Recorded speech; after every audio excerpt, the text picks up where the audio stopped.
تو نہیں پڑتی کوئی پڑھنے والی، یعنی کوئی مصیبت آپ کو لاحق نہیں ہوتی الا باذن اللہ، مگر اللہ کے اذن سے ہوتی ہے، اللہ کی مرضی کے بغیر نہیں ہوتی۔ اب بہت ساری چیزوں کی یہاں پہ نفی ہو گئی۔ دیکھیں، میرا کوئی نقصان ہو جائے، سب سے پہلا خیال مجھے آئے گا کہ میرا شریک کون ہے، اس میں اس کا کتنا ہاتھ ہے، ہوتا ہے یا نہیں ہوتا؟ کہتے ہیں جس کی چوری ہوتی ہے سب سے پہلے اس کا ایمان جاتا ہے۔ کیوں جاتا ہے بھائی؟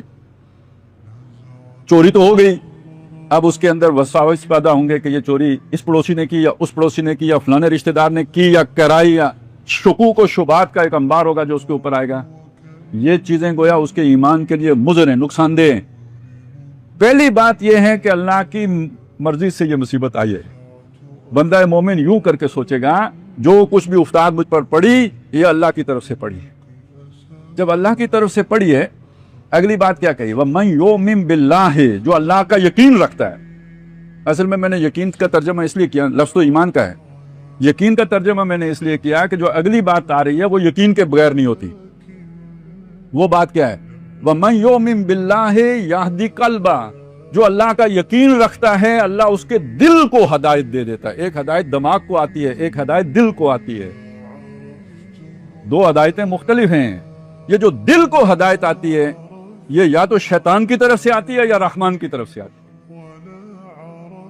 تو جو یقین رکھتا ہو وہاں شیطان تو تھوتنی لگا نہیں سکتا، وہ کمیونیکیٹ کر ہی نہیں سکتا، تو وہاں اب جو ہدایت آئے گی وہ رحمان کی طرف سے آئے گی۔ اس لیے میں نے یقین کا ترجمہ کیا تھا۔ ٹھیک ہو گیا نا؟ اب آپ کو سمجھ آ جائے گی کہ یقین کا ترجمہ میں نے اس لیے کیا کہ جب دل میں یقین ہو اللہ پر، وہ جیسے ہمارے تبلیغ والے کہتے ہیں اس سے سب کچھ ہونے کا یقین اور غیر سے کچھ نہ ہونے کا یقین، تو یہی مطلب ہے۔ سب کچھ اس نے کیا تو جو کچھ میرے ساتھ ہوا کس نے کیا؟ اس نے کیا۔ پہلی بات تو یہ ہو گئی۔ اس ہدایت کا ایک پہلو یہ ہو گیا کہ یہ اس نے کیا۔ دوسرا پہلو کیا ہے؟ بہت اہم ہے، میں اس پر یقین رکھتا ہوں۔ قصوروار ہوں، غلطیاں ہو جاتی ہیں، آخر آدم کی اولاد ہوں، کلو بنی آدم خطا ہوں، آدم کے سارے بیٹے خطا کار ہیں، غلطیاں ان سے آدم سے بھی ہوئی تھی، یہ بھی کرتے ہیں، مجھ سے بھی ہوتی ہیں، سب سے ہوتی ہیں۔ ان غلطیوں کے ازالے کے لیے کوئی مصیبت آ جاتی ہے، یہ میرے لیے خیر ہی ہوتا ہے، میرے لیے شر نہیں ہوتا۔ اللہ سے حسن ظن رکھنا، اللہ مجھ سے خفا نہیں ہے، یہ جو مصیبت آئی ہے یہ اللہ ناراض نہیں ہے، اللہ مجھ سے راضی ہے تو مصیبت آئی ہے۔ اور اللہ یہ چاہتا ہے کہ جو میں نے غلطی کی ہے میں سوچوں، یہ مصیبت آئی ہے تو میں سوچوں، توبہ کروں، واپس آ جاؤں۔ یہ محبت کا اظہار ہے، یہ نفرت کا اظہار نہیں ہے۔ اب آپ بات سمجھ گئے ہوں گے۔ جو یہ سمجھے کہ اللہ مجھ سے ناراض ہو گیا، بدلے میں وہ بھی ناراض ہوگا، وہ میں نے جو زلزلے والی مثال آپ کے سامنے رکھی تھی۔ جس کو اللہ سے حسن ظن ہے کہ اللہ مجھ سے ناراض نہیں ہے، میری غلطی پہ اللہ نے مجھے جھنجھوڑا ہے، جیسے ماں جو جوڑتی ہے، ذمہ دار ماں۔ بے وقوف ماں وہ تو لاڈ پیار کرے گی، لیکن جو سمجھدار ماں ہے وہ بچے کو ڈانٹ ڈپٹ بھی کرے گی، مارے گی بھی، لیکن اس کا مارنا بھی محبت سے ہوگا، اصلاح کے لیے ہوگا، بہتری کے لیے ہوگا۔ تو جو ماں سے 70 گنا زیادہ محبت کرتا ہے، بلکہ وہ تو 70,000 کہنا چاہیے، کیونکہ اس کی محبت کے 70 حصے کیے جائیں نا تو سب سے جو ہے نا وہ ساری ماؤں میں تقسیم ہوا ہے ایک حصہ۔ تو کتنی محبت وہ کرتا ہے انسان سے اور مومن سے، تو گویا میری اصلاح کے لیے اللہ تعالیٰ نے یہ کام کیا ہے۔ اب یہاں پہ ایک بات سمجھ لیں، کسی کو بیماری لگ گئی، اس کے دل میں ایمان تھا، وہ کیا کہے گا؟ شکر کرے گا۔ اگر صحت ہے، مصیبت آ گئی، بیماری آ گئی تو کیا کرے گا؟ صبر کرے گا، اللہ کی رضا کے لیے۔ اللہ اس پہ راضی ہے، میں اللہ کی رضا پہ راضی ہوں، گلہ نہیں کرے گا، شکوہ۔ یہ گلہ شکوہ بھی تو ایک درجے کی ناراضگی ہے نا۔ ایک ناراضگی یہ ہے کہ تو نے مجھے بیماری لگا لی، میں تیری نمازیں کیوں پڑھوں، یہ تو بہت ہی بڑی دور کی بات ہوگی۔ ایک یہ کہ گلہ شکوہ شروع کر دیا، لوگوں کے آگے ڈھنڈورا پیٹنا شروع کر دیا، اللہ نے میرے ساتھ دیکھیں جی کیا کر دیا، تو یہ بھی گویا کوئی پسندیدہ عمل نہیں ہے۔ پسندیدہ عمل کیا ہے؟ بھائی ٹھیک ہے، جو اللہ کی مرضی میں اس پہ راضی، اسی میں میرے لیے بہتری، یہی میرے لیے اچھا، اور میں اس کے اوپر بالکل راضی ہوں۔ خدا خالق، خدا مالک، خدا کا حکم تو کیسا، رضائے رب پہ راضی رہے، یہ حرف آرزو کیسا، آرزو بھی نہیں کرتا۔ قرآن مجید میں بہت سی مثالیں ہیں۔ آپ حضرت ایوب علیہ السلام کا صبر بہت معروف ہے۔ دیکھیں انہیں بیماری لگی، پتہ نہیں کتنے عرصہ بیماری رہی ہوگی، بیماری ہی نہیں تھی، سارے گھر والے بھی ختم ہو گئے، سارا مال و اسباب بھی ختم ہو گیا، کوئی ایک بیوی باقی ساتھ رہ گئی، باقی سب ختم. کوئی گلا نہیں, کوئی شکوہ نہیں, اللہ سے بھی کوئی فریاد نہیں, اللہ سے بھی کوئی فریاد نہیں. بالکل جب بے بس ہو گئے, کچھ بھی نہیں رہا, اب کہا اللہ مجھے شیطان, یہ نہیں کہا اللہ تو نے بیماری دی ہے, اللہ مجھے شیطان نے مس کر دیا ہے اس تکلیف کے ساتھ. وانت ارحم الراحمین, یہ نہیں کہا کہ ٹھیک کر, تو رحم کرنے والوں میں سب سے بڑھ کر رحم کرنے والا ہے, چھوڑا اللہ پہ, جو فیصلہ کرے گا وہی مجھے منظور ہے. اب اللہ نے کیا آسان سا ایک حل بتایا کہ یہ جو ہے نا چشمہ ہے, یہاں پہ زور سے پاؤں مارو چشمہ نکلے گا, پیو بھی اور نہاؤ بھی اور ٹھیک ہو جاؤ, اور تمہیں تمہارے گھر والے بھی ہم واپس دے دیں گے. امتحان تھا نا, اس سے گزر گئے, صبر میں پورے اترے, اللہ نے نعمتوں کی فراوانی کر دی. اور یہ جو مصیبت ہے اور یہ اس کے نتیجے میں جو صبر ہے, وہ جو غلطی تھی جس کی وجہ سے یہ مصیبت آئی ہے, یہ اس کا کفارہ بن جاتا ہے, آخرت کے محاسبے سے بچت ہو جاتی ہے, اور دنیا میں عذاب اللہ تک تھوڑی سی سزا دے کے عذاب فارغ کر دیتا ہے. پرچہ اس کے اوپر کراس لگ جاتا ہے کہ اوکے فائدے کا سودا ہوا یا نقصان کا. یہ ہے بیدک الخیر. اللہ میرا علم کتنا ہے, بس میں تو 2 سال کے لیے سوچتا ہوں, بہت کوئی دانشور ہوگا تو 40 سال کے لیے سوچ لے گا, اس سے آگے تو نہیں دیکھتا نا. اللہ تو محیط ہے, سب کچھ دیکھتا ہے, آخرت کو بھی دیکھتا ہے, تو میرے بارے میں جو فیصلہ کرے گا وہ بالکل ٹھیک ہوگا. بیدک الخیر, تیرے ہاتھ میں خیر ہی خیر ہے, جو تو نے میرے لیے سوچا اسی میں میری بھلائی ہے, اسی میں میری خیریت ہے.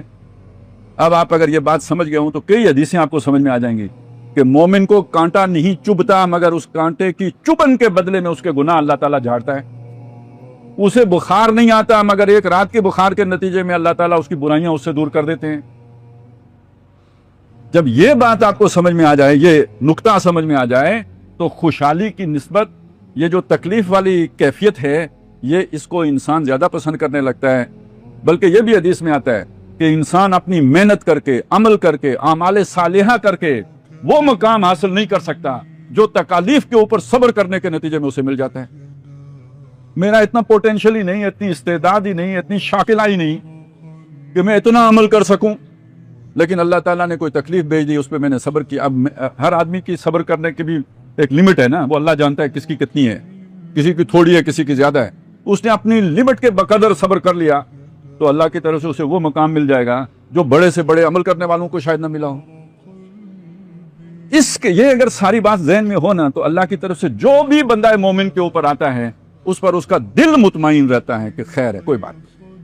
یہ وہ سبق ہے جو اللہ تعالیٰ نے سورہ کاف میں موسیٰ علیہ السلام کو خضر سے ملاقات کر کے پڑھایا کہ دیکھیں ظاہر میں شر ہوتا ہے, کشتی ٹوٹ گئی شر ہو گیا, کسی کا بچہ مر گیا شر ہو گیا, کوئی جو ہے نا وہ دیوار سیدھی کر دی بغیر اجرت کے, یہ کیا مسئلہ ہے بھائی, انہوں نے تو ہمیں کھانا نہیں دیا, آپ نے مفت میں ان کی دیوار سیدھی کر دی, ظاہراً تو بات غلط ہو گئی. لیکن اللہ تعالیٰ نے بعد میں بتایا کہ ان سب کے اندر اللہ نے خیر رکھا. ایک معاملات کا ظاہر ہوتا ہے, ایک معاملات کا باطن ہوتا ہے. ظاہراً بیماری آئی ہے, باطن میں خیر ہی خیر ہے. ظاہراً کوئی تکلیف آئی ہے, اندر خیر ہی خیر ہے. بیدک الخیر, یہ ہے وہ ہدایت جو اللہ تعالیٰ ان دلوں کو دے دیتا ہے جن کے اندر یقین پیدا ہوتا ہے. وَمَن يُؤْمِن بِاللَّهِ يَهْدِ قَلْبَهُ وَاللَّهُ بِكُلِّ شَيْءٍ عَلِيمٌ. اللہ کو ہر شے معلوم ہے, تمہیں نہیں معلوم, تمہاری سوچ چھوٹی ہے. اس چھوٹی سوچ کے نتیجے میں تم تھوڑا سا دیکھ کے فائدہ نقصان کا میزانیہ بناتے ہو. اللہ بہت دور تک دیکھتا ہے, اسے ہر شے معلوم ہے. وہ اپنے علم کی بنیاد پر جو تمہارے لیے بہتر ہوتا ہے وہ تجویز کرتا ہے, جو تمہارے لیے نقصان دہ ہوتا ہے اسے دور ہٹاتا ہے. یہ اس کی اپنی جو ہے نا, یہ نہیں صرف اتھارٹی کا مسئلہ ہے, قدرت کا مسئلہ ہے, یہ نہیں, علم کی بنیاد پر جو تمہارے لیے بہتر ہوتا ہے وہ تمہارے لیے کرتا ہے. تم اتنا علم نہیں رکھتے, تم نہیں جانتے, وہ جانتا ہے. وہ اپنے اس علم کی بنیاد پر تمہارے لیے خیر کا انتخاب کرتا ہے. مجھے بتائیں, اگر اس چیز کا شعور ہو, وقتی طور پر کسی شے کے نقصان پر دل غمزدہ ہو سکتا ہے, لیکن کوئی مستقل روگ لگ سکتے ہیں آدمی کو, کوئی ٹینشن یا پریشانی یا اس پہ کی وجہ سے کوئی ڈپریشن وغیرہ کی تکلیفیں ہوں گی اسے, نہیں, بس ٹھیک ہے مولا کی مرضی. اچھا, یہ وہ چیز ہے جو ہمارے ہاں جنہیں ہم جوہلا کہتے ہیں ان کے اندر پائی جاتی ہے. عام عوام چھوٹا موٹا مسئلہ ہو, چونکہ وہ اکثر مصیبتوں میں ہی ہوتے ہیں بیچارے, وہ کہتے ہیں جی اللہ کی مرضی. اور جو زیادہ پڑھے لکھے ہو جاتے ہیں, جو زیادہ ریئلسٹک ہو جاتے ہیں, جو زمینی حقائق کو جاننے والے ہو جاتے ہیں, وہ پھر اسی ادھیڑ بن میں پڑے رہتے ہیں. کیوں ہوا, وجہ کیا تھی, سبب کیا تھا, کس نے کیا کیا, یوں ہوتا تو یوں ہوتا, تو اس طرح ہوتا تو اس طرح ہوتا, یہ چکروں میں وہ پڑے ہوئے ہوتے ہیں. آپ نے دیکھا جنہیں آپ جاہل کہتے ہیں, جنہیں آپ عوام کا نام کہتے ہیں, ان کے ہاں پھر یہ چیز پائی جاتی ہے یہ دین کی بنیاد ہے، یہ ایمان کے لوازمات ہیں، ایمان حقیقی کے لازمی نتیجے ہیں، تسلیم و رضا۔ اللہ نے جو حکم دیا، ایک تو وہ احکام ہے جو ظاہری ہیں، ایک یہ تکوینی احکام ہے، مصیبت آ گئی کچھ اس پر اپنی سر تسلیم خم کرنا، اللہ کی مرضی کے اوپر راضی رہنا، یہ ہے تسلیم و رضا۔